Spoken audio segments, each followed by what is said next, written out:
네, 오늘 판결의 재구성은 2010년 2월 21일 경남 함안군의 한 시골 마을에서 일어난 사건입니다.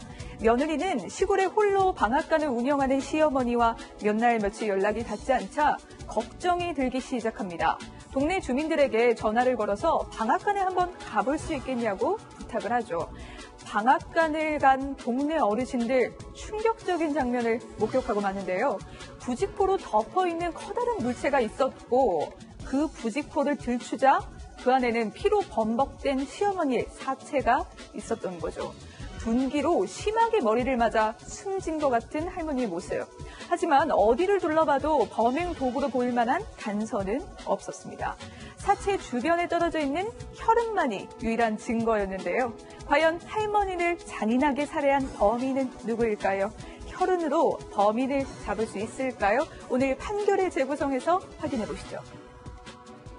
네, 할머니가 발견됐던 순간 다시 한번 짚어봐야 할 것 같습니다. 할머니의 상태를 살펴보니 경찰은 강도보다 원한일 것이다 이렇게 짐작했다면서요. 네, 이게 이제 시신을 보고 일단 특정을 한 것 같은데요. 할머니를 공격한 부위가 얼굴과 머리에 집중돼 있었단 말이죠. 네. 그리고 둔기를 사용한 것 같고요. 네. 그러면 일반적으로 이거는 살해의 어떤 의지가 공고하다고 보는 겁니다. 특히 그 둔기를 사용하는 경우는 반드시 살해하겠다는 의지가 굉장히 많은 걸로 봐요.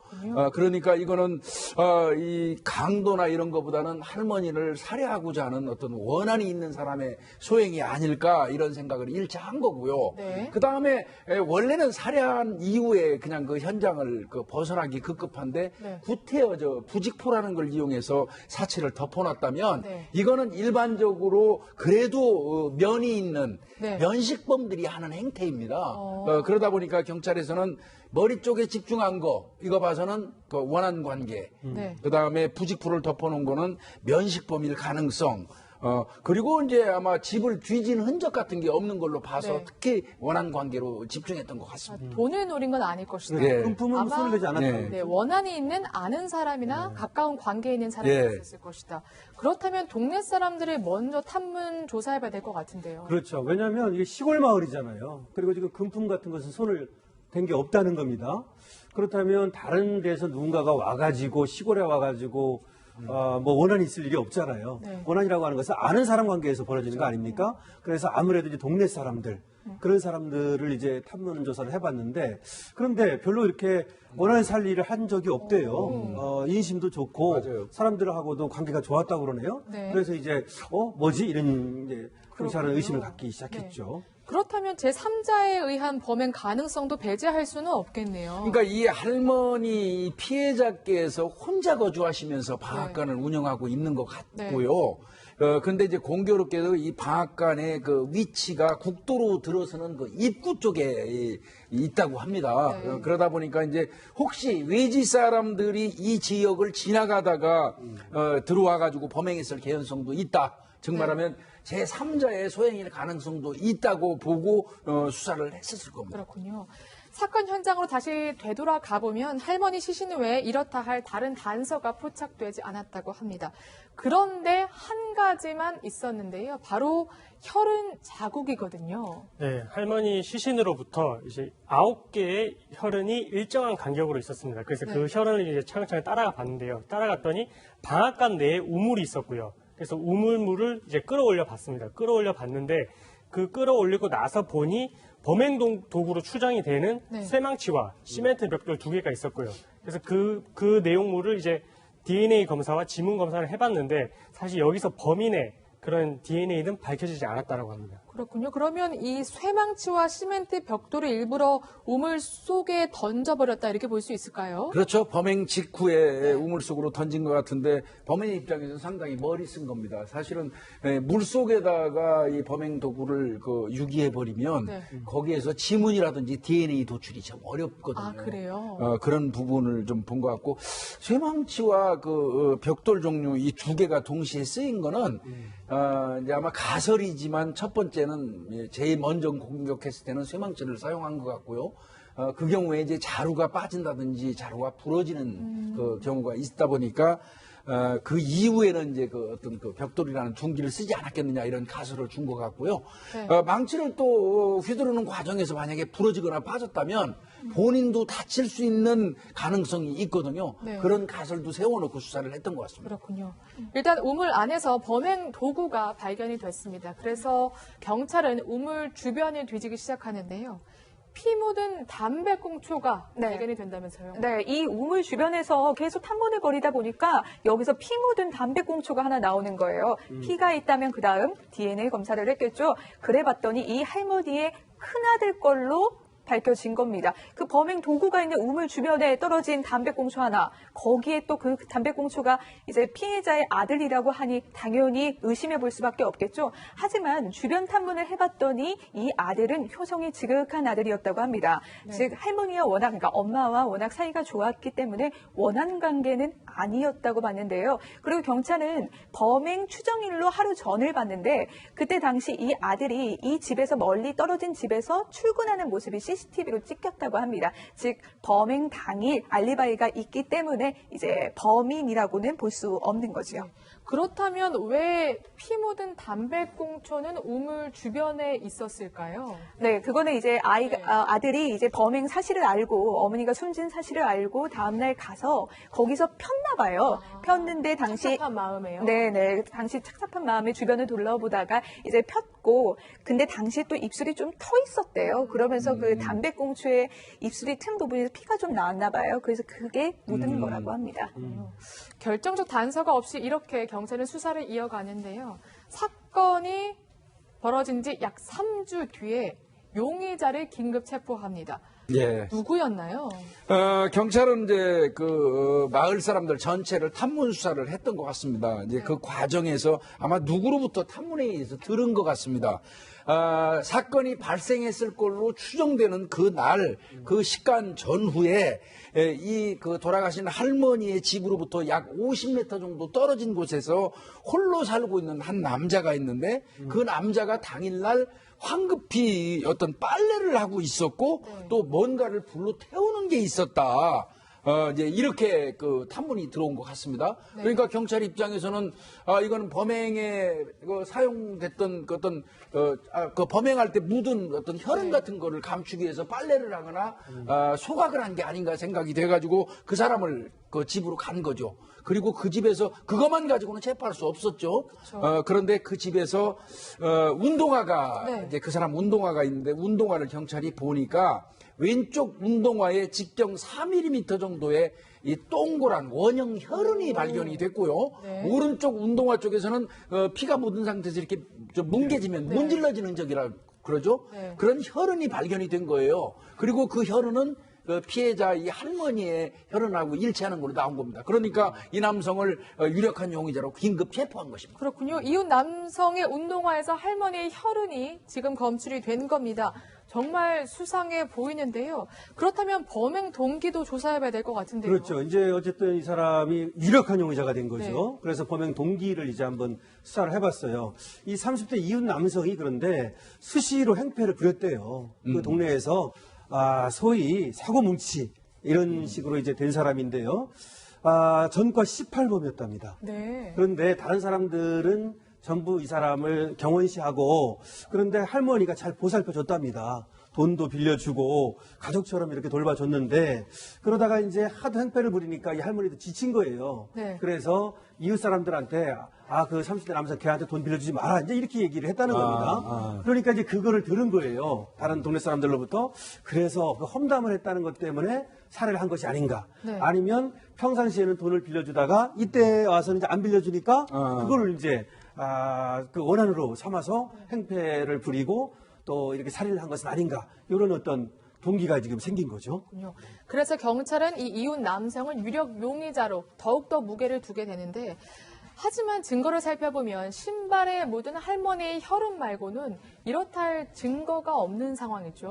네, 사실 신발에 묻은 혈흔이 아주 좀 결정적인 단서라고 생각을 해서 그래서 이제 물어봤죠. 용의자한테 물어봤는데 왜 그러면 신발에 혈흔이 묻어 있느냐 이렇게 했더니 평소 친하게 지내는 할머니가 돌아가셨다고 하니 자기가 달려와서 부직포를 들추는 과정에서 그 혈흔이 자기 신발에 떨어진 것 뿐이다. 이렇게 이제 진술을 했고요. 그리고 아까 그 위원님께서 말씀하셨다시피 이 사건 직후에 빨래를 하고 또 태우는 모습이 발견이 됐었는데 그럼 이 부분은 왜 그렇게 한 것이냐라고 물어보니 그것은 단순히 쓰레기일 뿐이었다. 이렇게 이제 변명을 했다라고 하고 있습니다. 그렇군요. 그러니까 사건 당일 그 사망 소식을 듣고 범죄 소식을 듣고 가서 부직포를 들추는 과정에서 피가 떨어져 묻은 것이다. 이렇게 말을 했다고 하는데 글쎄요. 이건 혈흔 모양을 살펴봐야 되나요? 어떻습니까? 그렇습니다. 이게 뭐 결과적으로 아쉬운 사건인데요. 네. 이제 결국 그 남은 증거라고는 이 남성의 운동화에 묻은 오른쪽 거는 피가 문질러져 있었기 때문에 이 남성이 얘기하는 것처럼 네. 현장에 달려가서 그 확인하는 과정에서 문질러질 수 있어요. 네. 그러나 그 왼쪽 운동화에 떨어졌다는 직경 4mm의 이 동그란 원형 형태의 혈흔. 이거는 이제 경찰 입장에서 볼 때는 이게 비산혈이냐, 낙하혈이냐, 뭐 이런 것 등등을 따져봐야 되는 거죠. 네. 그래서 이제 경찰이 이 남성이 그 자기 운동화에 그 혈흔이 묻은 이유에 대해서 부직포를 들춰보는 과정에서 묻었다고 그랬잖아요. 네. 그러면 들춰보는 과정에서 과연 동그란 원형의 4mm짜리 이 그 혈흔이 생길 수 있는지를 실험을 했어요. 네. 그랬더니 부직포를 들어 올리면서는 절대로 그 동그란 원형의 그 혈흔이 생길 수가 없더라는 겁니다. 그래요? 오히려 쓰러진 피해자를 이 둔기로 타격하는 과정에서 비산혈, 날리는 그 혈흔이 수평으로 뻗어가면서 그게 떨어질 때 운동화에 떨어지면 그게 원형을 유지한다는 겁니다. 이제 그걸로 해서 경찰은 이거는 분명히 공격 과정에서 만들어진 원형 혈흔이다. 이제 이거를 적극 주장했던 겁니다. 네. 다시 한번 지금 요약해 볼까요? 그러니까 부직포를 들춰 혈흔이 떨어지는 경우 이 이웃 남성의 주장대로라면 흔적이 약하고 타원형입니다. 그런데 만약에 둔기에 의한 충격으로 혈흔이 튀었을 경우에는 복준 위원님께서 설명하신 것처럼 원형 모양의 혈흔이 생기는데요. 이 남성의 운동화에 묻어있던 건 원형이었죠. 그렇습니다. 그렇기 때문에 경찰은 더욱더 심증 그리고 이 결심을 좀 굳히게 되는데 한 가지 궁금해지는 게 그렇다면 이 남성 알리바이는 있었나요? 이 할머니께서 사망을 했던 시간으로 추정되는 시각이 그때 당시에 2월 20일, 이 날짜가 중요한데 2월에 20일에 오전 10시 15분경이었습니다. 근데 이때쯤에 남성이 이제 지나가는 것이 목격이 됐습니다. 그러면은 그때 당시에 이 할머니의 사망과 연관이 있는 게 아닌가 이렇게 충분히 의심을 받을 수 있겠죠. 근데 이 남성이 이제 자신의 알리바이를 제시를 하기를 자기는 다슬기를 이제 채취를 하는 걸 좋아하고 그래서 이날도 이제 냇가를 가기 위해서 지나가던 중이었다. 이렇게 진술을 했습니다. 하지만 다슬기가 잘 잡히는 시기는 5월에서 6월이 제철이고요. 네. 지금 이 사망 시간이 발생했던 2월에는 사실상 다슬기를 잡으러 가는 때는 아니라고 이제 생각이 될 수 있기 때문에 이 알리바이 주장에 약간은 좀 설득력이 떨어지는 게 아닌가 그렇게 생각이 됩니다. 그렇군요. 알리바이도 약간은 수상하고 특히 신발에 묻은 혈흔이 결정적입니다. 네. 하지만 이웃 남성 수사 과정에서 강하게 범행을 부인했고요.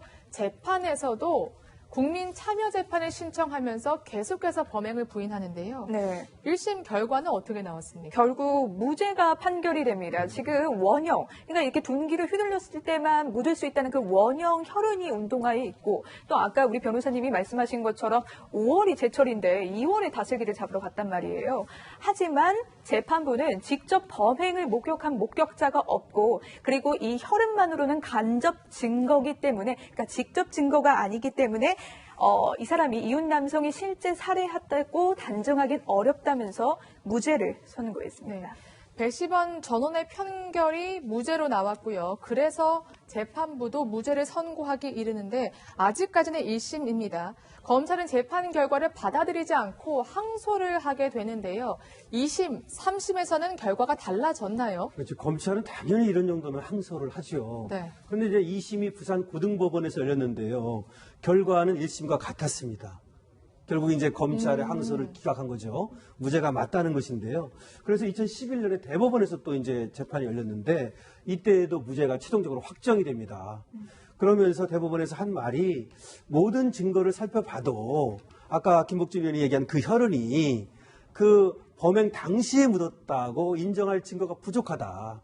그런데 그거에 대해서는 검사가 입증을 해야 되는 거다. 물론 피고인의 말이 거짓으로 좀 보인다 하더라도 다슬기 같은 거, 뭐 거기 또 이제 나중에 갔다는 거 뭐 이런 거 그렇다 하더라도 그것만 가지고는 유죄의 증거로 할 수 없다 이렇게 했어요. 근데 사실은 이게 안타까운 것이 왜 자백을 받아내지 못했는지라는 것이 좀 안타까운데요. 왜 자백만 있었다면 이건 충분합니다. 증거가. 그래서 결국은 그 혈흔, 아까 동그란 혈흔을 이 살인의 직접 증거로 보지 않고 또 알리바이도 좀 모호하다고 본 거죠. 그래서 결국 무죄가 됐는데 아까 김복주 의원 얘기한 대로 이것은 사실은 조금 아쉬운 사건이라고 보입니다. 그러면 이 사건의 경우 만약에 자백이 있었다면 유죄가 선고됐을까요? 이 정도면 충분하죠. 이거는요. 네. 전과 18범의 프로를 이 선수를 만났는데 경찰이 너무 느슨하게 한 겁니다. 오로지 그냥 그 운동화에 떨어진 원형 혈흔 하나 가지고 충분히 충분할 것이다. 예. 그다음에 다슬기 잡으러는 2월 달에 안 간다. 이걸로 충분할 거라고 봤는데 엄청난 실수한 겁니다. 이거는 초등수사에서부터 현장 보존에 실패한 아주 대표적인 사례라고 저는 보는데요. 뭐가 있었냐면요. 피해자의 집 거실에서 그 당시에 족적이 있었어요. 혈흔이 묻어있는 족적이 몇 개 있었고 벽하고 냉장고에도 이 손잡이에 혈흔이 묻어 있었습니다. 그런데 경찰들은 그거를 그 당시에 현장에 출동했던 검안이가 덧실을 신지 않고 그냥 들어가가지고 그분의 발자국이라고 단정을 해버리고 수집을 안 한 거예요. 근데 그 족적이 만약에 이 남성의 거였던 게 밝혀졌다면 얘기할 것도 없이 끝나는 사건이었죠. 그래서 이거는 제가 볼 때 이 어떤 그 고정관념을 가지고 초등수사를 소홀히 한 결과가 이런 무참한 결과가 나온 걸로. 그래서 사실은 이제 의심스러울 때는 피의곤의 이익으로 한다는 인두비오 프로 원칙이 있어요.